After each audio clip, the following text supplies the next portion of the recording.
Dear friends, చాలా సంతోషం. కథల ద్వారా ఇంగ్లీష్ సిరీస్కి మీరు చూపుతున్న ఆదరణ ఎంతో గొప్పది. కృతజ్ఞతలు.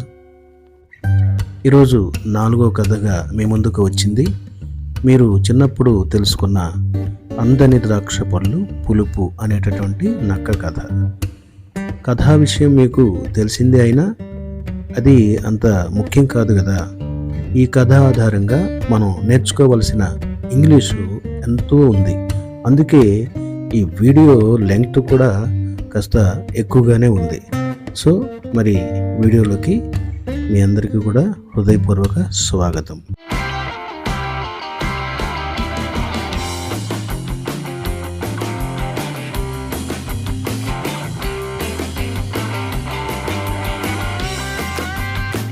డియర్ ఫ్రెండ్స్, ఈరోజు కథలో మొదటి వాక్యం, ఒకప్పుడు ఆకలిగొన్న నక్క ఉండేది.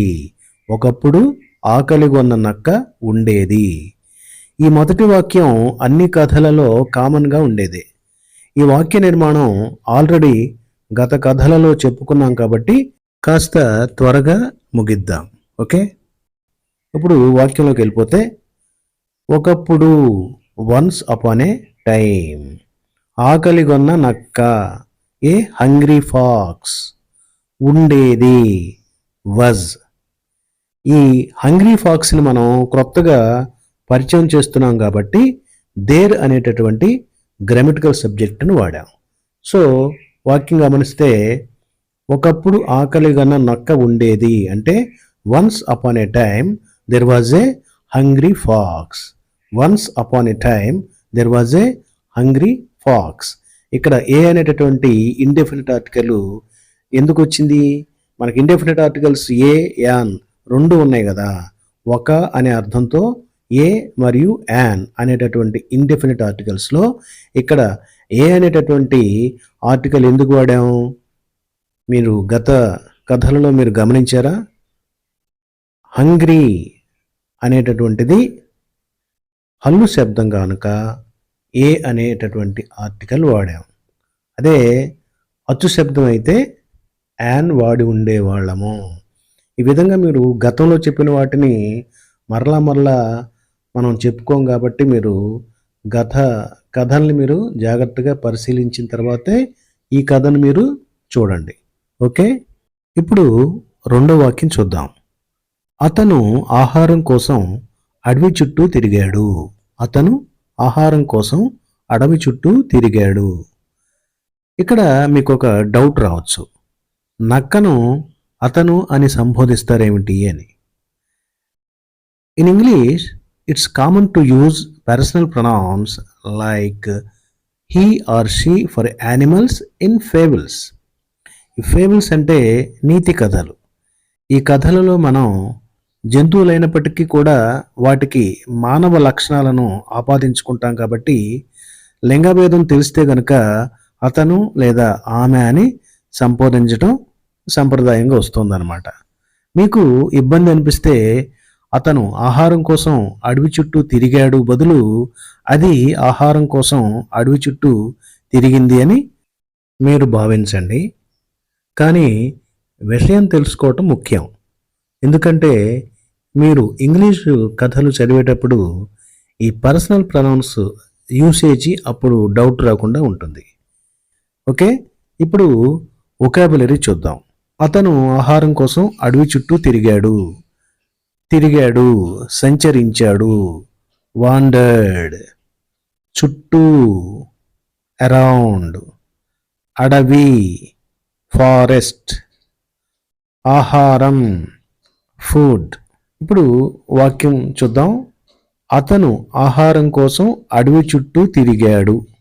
ఇక్కడ అతను సబ్జెక్టు, తిరిగాడు వెర్బ్.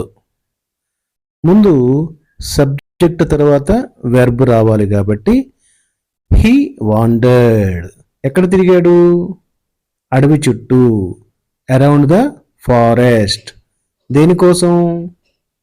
ఫుడ్ కోసం, for food. He wandered around the forest for food.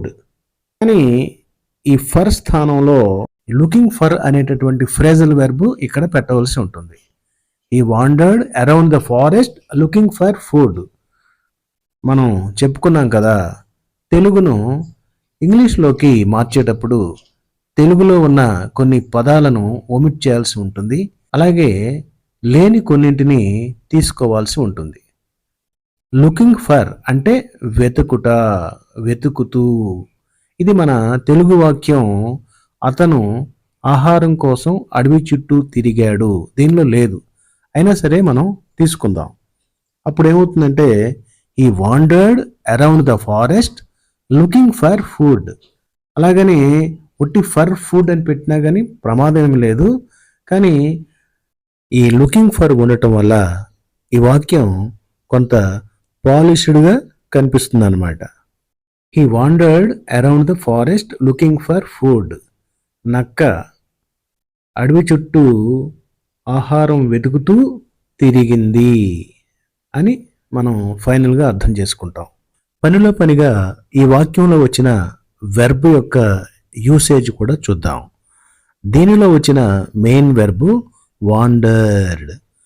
Wandered indicates moving without a specific direction. ఓ పద్ధతి పాడు లేకుండా తిరగడాన్ని మనం వాండర్డ్ అంటాం. ఆమె మార్కెట్లో తిరిగింది లేదా ఆమె మార్కెట్లో సంచరించింది. She wandered through the market. వారు ఆలోచన లేకుండా తిరిగారు. They wandered aimlessly. They wandered aimlessly. Okay, తరువాత మూడో వాక్యంలోకి వెళదాం. అతను ఒక తీగకు వ్రేలాడుతున్న ద్రాక్ష గుత్తిని చూశాడు. అతను నక్క ఒక తీగకు వ్రేలాడుతున్న ద్రాక్ష గుత్తిని చూసింది. ఇక్కడ తీగ అంటే ద్రాక్ష తీగ, అంతేగాని కరెంట్ తీగ కాదు. సో ముందు వొకాబులరీ చూద్దాం. చూశాడు, చూసింది, సా, ఎస్ఏడబ్ల్యూ సా, సి సా సీన్. ఈ వెర్బ్ కాంజుగేషన్లో V2 వెర్బ్ 2 అన్నమాట, అంటే పాస్ట్ టెన్స్ వెర్బ్ ఇది. చూశాడు సా. గుత్తి బంచ్. ద్రాక్షలు గ్రేప్స్. వ్రేలాడుతూ హ్యాంగింగ్. తీగ వైన్. ఓకే, అలాగే పనిలో పనిగా పార్ట్స్ ఆఫ్ సెంటెన్స్ కూడా మనం గమనించినట్లయితే దీనిలో subject he, verb saw, object a bunch of grapes. Grapes. Hanging from A wine అనేది ప్రిపోజిషనల్ ఫ్రేజ్ అన్నమాట. అంత పెద్ద మాట వద్దులే, జస్ట్ ఫ్రేజ్ అని గుర్తుపెట్టుకోండి చాలు. ఇప్పుడు వాక్యం చూద్దాం. అతను ఒక తీగకు వ్రేలాడుతున్న ద్రాక్ష గుత్తిని చూశాడు. ఇక్కడ సబ్జెక్టు అతను, వెర్బు చూశాడు, ఆబ్జెక్టు ద్రాక్ష గుత్తి. ఇప్పుడు SVO ప్యాటర్న్ ప్రకారం సబ్జెక్టు వెర్బు ఆబ్జెక్ట్ ప్రకారం అతను చూశాడు ద్రాక్ష గుత్తిని, అతను చూశాడు ద్రాక్ష గుత్తిని అని రాయాలి. అంటే he saw a bunch of grapes. చూడండి ఎంత సింపుల్గా అయిపోయిందో. He saw a bunch of grapes. అది ఎక్కడ ఉంది? Hanging from A wine. వాక్యం మొత్తంగా చూస్తే he saw a bunch of grapes hanging from A wine. ఇక్కడ గమనించారా? He saw a bunch of grapes. A bunch, ఇక్కడ ఏ ఎందుకు వచ్చింది? యాన్, యాన్ ఎందుకు రాలేదు? మీకు గుర్తుంటే గనక కామెంట్ చేయండి. ఇప్పుడు మరింత అవగాహన కోసం ఈ వాక్య నిర్మాణంలో ఉపయోగించిన మెయిన్ వెర్బ్ గురించి చూద్దాం. దీనిలో ఉపయోగించినటువంటి main verb saw, SAW saw. See అనేటటువంటి వెర్బ్కి ఇది రెండవ రూపం. See saw seen. Saw indicates the action of seeing something. So example మనం ఒకటి తీసుకుందాం. ఆమె చెట్టులో ఒక పక్షిని చూసింది. ఆమె చెట్టులో ఒక పక్షిని చూసింది. She saw A bird in the tree. అలాగే ఇంకొక ఉదాహరణ చూసుకుందాం. వారు నిన్న రాత్రి ఒక సినిమా చూశారు. వారు నిన్న రాత్రి ఒక సినిమా చూశారు. They saw A movie last night. చూడండి, ఈ మూడో వాక్యంలో నాకు పెద్దగా కష్టమైనటువంటి పదాలు కానీ నిర్మాణం కానీ అనిపించలేదు. అందుకని త్వరగా ముగిస్తున్నాను. ఇంకా మీకు ఈ మూడో వాక్యంలో ఏదైనా మీకు ఇబ్బంది అనిపిస్తే దయచేసి కామెంట్లో తెలియజేయండి. ఓకే, ఇప్పుడు నాలుగో వాక్యంలోకి మన ప్రయాణం కొనసాగిద్దాం. ద్రాక్ష పండ్లు అతనికి అందనంత ఎత్తులో ఉన్నాయి. అంటే ఆ నక్కకు అందటం లేదు. ద్రాక్ష పండ్లు అతనికి, నక్కకు అందనంత ఎత్తులో ఉన్నాయి. ముందుగా వొకాబులరీ చూద్దాం. ఇవన్నీ కూడా మీకు తెలిసినవే, కాకపోతే చెప్పాలి కాబట్టి చెప్తున్నాను అంతే. ద్రాక్షలు, ద్రాక్ష, గ్రేప్స్. ఉన్నాయి, ఉండెను, వజ్. ఉన్నాయి, వర్. బహువచనం కాబట్టి వర్. అదే ఏకవచనం అయితే వజ్. చాలా ఎత్తు, టూ హై. అతనికి, ఫర్ హిమ్. చేరడానికి, టు రీచ్. ఇప్పుడు డైరెక్ట్గా ఇంకా మనం వాక్య నిర్మాణంలోకి వెళ్ళిపోదాం. ఎందుకంటే చాలా వరకు మనం ఇప్పటి వరకు చెప్పుకున్నవే మళ్ళీ రిపీట్ అవుతూ ఉన్నాయి కాబట్టి మీరు ఫాలో అవుతున్నారనే నమ్మకంతో డైరెక్ట్గా వాక్యంలోకి వెళ్ళిపోతున్నాను. ద్రాక్ష పండ్లు అతనికి అందనంత ఎత్తులో ఉన్నాయి. ఇక్కడ సబ్జెక్టు ద్రాక్ష పండ్లు అంటే గ్రేప్స్. ఈ గ్రేప్స్ మా ఇంట్లోవి కాదు, మీ ఇంట్లోవి కాదు, అలాగని మార్కెట్లోవి కూడా కాదు, ఆ కథలోవి. సో ఆ ద్రాక్ష, ది అనేటటువంటి డెఫినెట్ ఆర్టికల్ రావాలి. The grapes. తర్వాత వెర్బ్ రావాలి కదా. ఇక్కడ వెర్బ్ ఏది?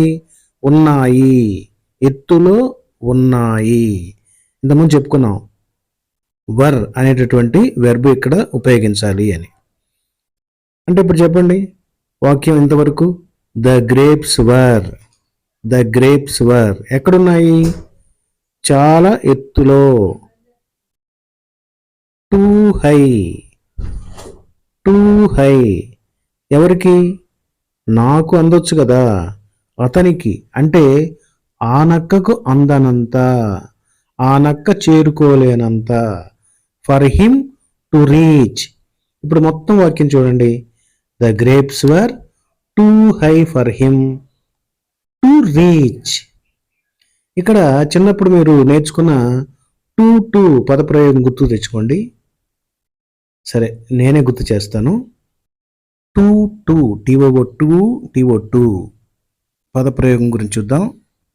ఈ బ్యాగు తీసుకువెళ్ళటానికి చాలా బరువుగా ఉన్నది. అంటే ఈ బ్యాగు తీసుకువెళ్ళలేనంత బరువుగా ఉన్నది. The bag is too heavy to carry. The bag is too heavy to carry. ఈ బ్యాగు తీసుకువెళ్ళలేనంత బరువుగా ఉన్నది. అట్లాగే మరో వాక్యం చూద్దాం. ఆమె పనిని కొనసాగించడానికి చాలా అలసిపోయింది. దీన్ని మనం ఇంకో రకంగా చెప్పాలంటే ఆమె పనిని కొనసాగించడానికి వీలు లేనంతగా అలసిపోయింది. She is too tired to continue working. She is too tired to continue working. ఇంకొక ఎగ్జాంపుల్ చూస్తే మీకు బాగా అర్థమవుతుంది. ఇప్పుడు బయటకు వెళ్ళటానికి చాలా ఆలస్యమైనది. అంటే ఇప్పుడు బయటకు వెళ్ళలేనంతగా ఆలస్యమైనది. It's too late to go out now. It's too late to go out now. Okay, మీకు బాగా అర్థమైంది అనుకుంటాను. ఇప్పుడు ఇదే వాక్యంలో ఉపయోగించినటువంటి మెయిన్ వెర్బ్ వర్ గురించి చూద్దాం. WERE were. Were indicates the state or condition in the past, గతంలో ఉన్నటువంటి ఒక స్థితిని తెలియజేస్తుంది ఈ వర్ అనేది. ఒక ఉదాహరణ చూద్దాం. వారు సంతోషంగా ఉన్నారు. They were happy. వారు సంతోషంగా ఉన్నారంటే దే వర్ హ్యాపీ. యాపిల్స్ తాజాగా ఉన్నాయి. The apples were fresh. The apples were fresh. ఇవి చాలే సార్, వీడియో లెంగ్త్ మరీ పెరిగిపోతుంది. ఓకే ఫ్రెండ్స్, ఇప్పుడు మనం 5వ వాక్యంలోకి ప్రయాణం చేద్దాం. అతను ప్రయత్నించాడు మరియు ప్రయత్నించాడు. ట్రై అండ్ ట్రై, కానీ ద్రాక్షను చేరుకోలేకపోయాడు. ముందుగా ఈ వాక్యానికి సంబంధించినటువంటి వొకాబులరీని చూద్దాం. ప్రయత్నించటం, ప్రయత్నించాడు, ట్రైడ్. కానీ, బట్, చేయలేకపోయాడు, కుడ్ నాట్. కెనాట్కి ఇది పాస్ట్ టెన్స్ అన్నట్టు. చేరుకోవడం, రీచ్. ఇదవరు బాగానే ఉంది కదా. ఒకసారి మనం ఈ 5వ వాక్యంలో పార్ట్స్ ఆఫ్ స్పీచ్ కూడా గమనిద్దాం. మీకు మరికొంత అవగాహన కలుగుతుందనే ఉద్దేశంతో ఈ ప్రయత్నం చేస్తున్నాను. హీ అనేది ప్రనౌన్, నౌన్కు బదులుగా ఉపయోగించేది ప్రనౌన్. ట్రైడ్ వెర్బ్, క్రియ, యాక్షన్.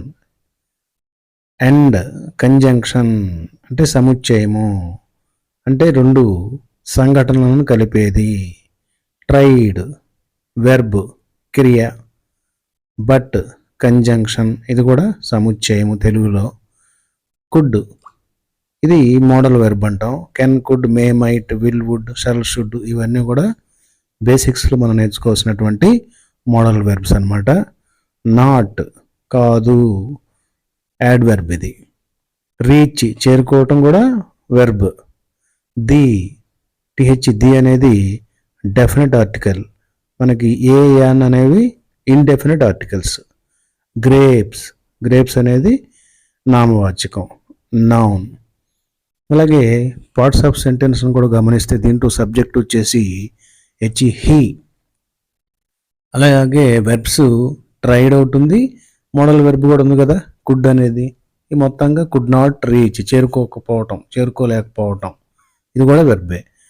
దీనిలో ఆబ్జెక్ట్ వచ్చేసి గ్రేప్స్, ద్రాక్ష. గ్రేప్స్, ఇక్కడ ది అనే డెఫినెట్ ఆర్టికల్లో వాడితే ది గ్రేప్స్ అవుతుంది. ఓకే, ఇప్పుడు వాక్య నిర్మాణం చూద్దాం. అతను ప్రయత్నించాడు మరియు ప్రయత్నించాడు, కానీ ద్రాక్షను చేరుకోలేకపోయాడు. అతను సబ్జెక్టు కాబట్టి సబ్జెక్ట్ ముందు రావాలి కాబట్టి హీ. ఆ తర్వాత వెర్బ్ వచ్చేసి ప్రయత్నించాడు మరియు ప్రయత్నించాడు. ట్రైడ్ అండ్ ట్రైడ్, కానీ, బట్. ఆ తర్వాత ద్రాక్షను చేరుకోలేకపోయాడు. ద్రాక్ష అనేది ఆబ్జెక్టు, చేరుకోలేకపోవటం అనేది వెర్బ్. కాబట్టి వెర్బ్ ముందు వస్తుంది కదా, తర్వాత కదా ఆబ్జెక్ట్ వచ్చేది. ద్రాక్షను చేరుకోలేకపోయాడు అనేదాన్ని చేరుకోలేకపోయాడు ద్రాక్ష గుత్తిని అని మనం దాన్ని కొంచెం రివర్స్ చేసుకుంటే సరిపోద్ది. లేదా ముందు మనకు వెర్బ్ రావాలి కాబట్టి చేరుకోలేకపోయాడు, కుడ్ నాట్ రీచ్. ఆబ్జెక్ట్ ద్రాక్ష, దేని చేరుకోలేకపోయాడు, ద్రాక్షను, ది గ్రేప్స్. టోటల్గా వాక్యం ఈ tried and tried but could not reach the grapes. Okay, ఇంకా మీకు సబ్జెక్టు మీద మంచి పట్టు కోసం ఈ వాక్యంలో ఉపయోగించినటువంటి క్రియల గురించి మరికొంత ఉదాహరణ పూర్వకంగా తెలుసుకుందాం. దీంట్లో మెయిన్ వెర్బ్ వచ్చేసి ట్రైడ్, ప్రయత్నించడం. Tried indicates an attempt are effort. Okay, అంటే ప్రయత్నం అన్నమాట, ప్రయత్నం. ఒక ఉదాహరణ వాక్యం తీసుకుంటే ఆమె పెట్టెను ఎత్తడానికి ప్రయత్నించింది. She tried to lift the box. మీరు గమనించారు కదా, ఇప్పుడు మనం ఈ వెర్బ్ యూసేజ్ గురించి చెప్పుకుంటున్నాం కదా, ఇది కథకు సంబంధం లేనటువంటి అంశాలు ఇవన్నీ కూడా. అంటే మనకి మరింతగా మీరు ఈ వెర్బ్ను ఉపయోగించి ఈ విధంగా మీరు వాక్య నిర్మాణాలు ఇంటికాడ ప్రాక్టీస్ చేస్తూ ఉంటే మీకు సబ్జెక్ట్ మీద మంచి పట్టు వస్తుందన్నమాట. ఇప్పుడు ట్రైడ్ అనే మెయిన్ వెర్బ్లో రెండవ ఉదాహరణ చూద్దాం. వారు సమస్యను పరిష్కరించడానికి ప్రయత్నించారు. They tried to solve the problem. They tried to solve the problem. Model వెర్బ్గా ఉపయోగించినటువంటి కుడ్ నాట్ గురించి చూద్దాం. Could not indicates inability in the past. Cannot అంటే ప్రజెంట్లో మనం ఒక పని చేసే సామర్థ్యత లేకపోవటం. అదే పాస్ట్ టెన్స్లో కూడా మనకి చేయలేకపోయాడు, చేయలేకపోయింది అనేది మనం ఎక్స్ప్రెస్ చేయాలంటే కుడ్ నాట్ ఉపయోగించాలన్నమాట. ఉదాహరణకు అతను తలుపు తెరవలేకపోయాడు. He could not open the door. అలాగే రెండో వాక్యం, ఆమె తన తాళాలను కనుక్కోలేకపోయింది. She could not find her keys. ఎక్కడో తాళాలు పోగొట్టుకుంది, దొరకలేదు. ఆమె తన తాళాలను కనుక్కోలేకపోయింది. She could not find her keys. ఇలా మనం ఐదో వాక్యం చెప్పుకుంటూ దానికి అనుసంధానంగా దానిలో ఉపయోగించినటువంటి వెర్బులను మనం మరికొంత తెలుసుకోవటం జరిగింది. ఇప్పుడు ఐదో వాక్యం ఇంకొకసారి పూర్తిగా చూడండి. He tried and tried but could not reach the grapes. Okay, ఇప్పుడు ఆరో వాక్యం చూద్దాం. చివరిగా అతను వదులుకుని వెళ్ళిపోయాడు. చివరిగా ఆ నక్క ద్రాక్ష పళ్ళు ఎలాగూ దొరకవని అవి వదులుకుని వెళ్ళిపోయింది అని కదా అర్థం. చివరిగా అతను వదులుకుని వెళ్ళిపోయాడు. వొకాబులరీ మనం చూసినట్లయితే చివరికి, ఫైనల్లీ, వదిలేశాడు, గేవ్ అప్. వదిలేయటాన్ని గివ్ అప్ అంటాము. ఇది పాస్ట్ టెన్స్ కాబట్టి గేవ్ అప్, వదిలేశాడు. వెళ్ళిపోయాడు, వెంట్ అవే. కాస్త కళాత్మకంగా చెప్పాలంటే దూరంగా నడిచాడు, వాక్డ్ అవే. ఇప్పుడు మీరు పార్ట్స్ ఆఫ్ స్పీచ్ మరియు పార్ట్స్ ఆఫ్ సెంటెన్స్ని గమనించండి. అలాగే పూర్తి వాక్యం మనం చూద్దాం. చివరిగా అతను వదులుకుని వెళ్ళిపోయాడు. చివరిగా, ఫైనల్లీ. సబ్జెక్ట్ ఏది? అతను, హీ, హీ. ఆ తర్వాత వెర్బ్ రావాలి. ఇక్కడ రెండు వెర్బులు ఉన్నాయి, వదులుకోవటం, వెళ్ళిపోవటం. ఈ రెండు వెర్బ్స్ని మనం ఎండ్ అనేటటువంటి కంజంక్షన్తో విడగొడితే సరిపోతుంది. Gave up and walked away.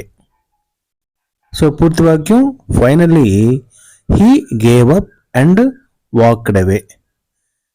మీరు కొంత ప్రాక్టీస్లోకి వచ్చారు కాబట్టి ఈ వాక్యానికి ఆంగ్ల అనువాదాన్ని మనం కొంచెం త్వరగా ముగించాం. ఓకే, చివరిగా మనం 7వ వాక్యం చూసి ఈ కథని మనం పూర్తి చేద్దాం. చివరి వాక్యం ఏమంటే, నక్క తనలో తాను ఇలా అనుకుంది. ద్రాక్ష పళ్ళు చాలా పులుపుగా ఉంటాయి. వీటిని నేను తిన్నట్లయితే నేను జబ్బు పడే అవకాశం ఉంది.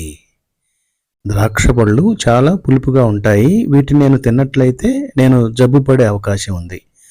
అందుకే అందని ద్రాక్ష పళ్ళు పులుపు అనేటటువంటి నానుడి ఈ కథ ద్వారానే మనకి వచ్చింది. ఓకే, ఇప్పుడు దీనికి సంబంధించిన వొకాబులరీ లేదా మిగతా విషయాలు మీరు గమనించండి. వాక్యంలోకి డైరెక్ట్గా వెళ్ళిపోదాం. ఎందుకంటే ఇప్పటికే వీడియో లెంగ్త్ పెరిగిపోయింది. ఈ చివరి వాక్యానికి సంబంధించినటువంటి ఎలాంటి డౌట్ అయినా సరే మీరు దయచేసి కామెంట్లో అడుగుతారని ఆశిస్తున్నాను. ఇప్పుడు వాక్యం చూద్దాం. నక్క తనలో తాను ఇలా అనుకుంది. నక్క, హీ, తనలో తాను అనుకుంది. అనుకుంది అంటే సెడ్ టు హిమ్సెల్ఫ్. హిమ్సెల్ఫ్ తనలో తాను అనుకుంది. సెడ్ తనలో తాను అనుకున్నది. Said to himself. ఏమని అనుకుంది? ద్రాక్ష పళ్ళు చాలా పులుపుగా ఉంటాయి. The grapes were sour.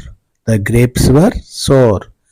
వీటిని నేను తిన్నట్లయితే, if I eat them, if అనేటటువంటి కండిషన్ మనం ఇక్కడ తీసుకురావాల్సి వచ్చింది. వీటిని నేను తిన్నట్లయితే, ఇఫ్ అయితే, ఇఫ్ ఐ ఈట్ దెమ్, వాటిని నేను తిన్నట్లయితే నేను జబ్బు పడే అవకాశం ఉంది. I might fall ill. I might fall ill. ఇప్పుడు మొత్తంగా వాక్యం చూద్దాం. He said to himself, the grapes were sour. If I eat them, I might fall ill. Okay, ధన్యవాదాలు.